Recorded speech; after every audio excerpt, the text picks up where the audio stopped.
Hey, good morning. It is Wednesday. I pose a question to you on this morning, okay? Because again, it has to do with boundaries, and today's topic is limits, right? Setting limits on others. What does that look like for you? Do you ever get in a situation where you feel guilty for saying no, or you feel guilty for separating yourself? And maybe not, I'm not talking about burning bridges. I'm not talking about, don't talk to me ever, but limiting the time that you spend, whether you're talking to someone, listening to someone, being around someone, right? There are limits, okay? And how many of y'all have that one person, or maybe somebody on the job or somewhere, right?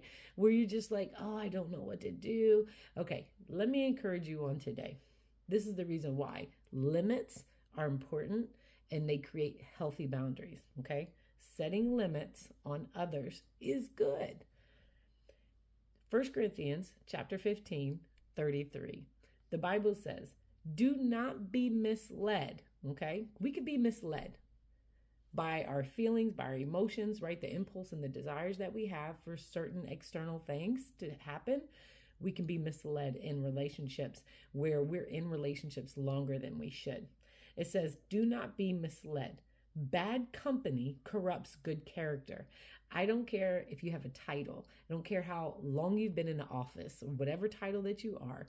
If you're around bad company, eventually you're going to start sounding like them, looking like them, acting like them, thinking like them, and having desires like them, right?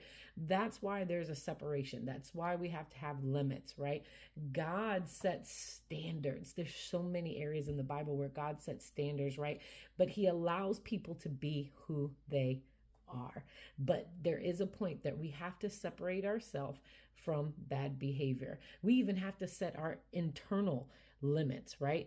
We have to know and acknowledge our feelings and the impulses that we have on the inside and our desires, right? Without acting them out, without behaving in them. So self control has a lot to do with setting limits on the inside of us.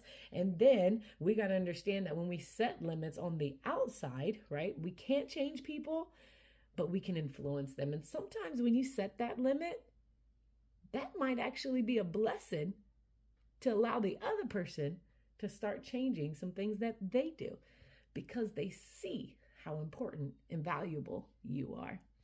God bless you. Set the limits. It's okay. Have a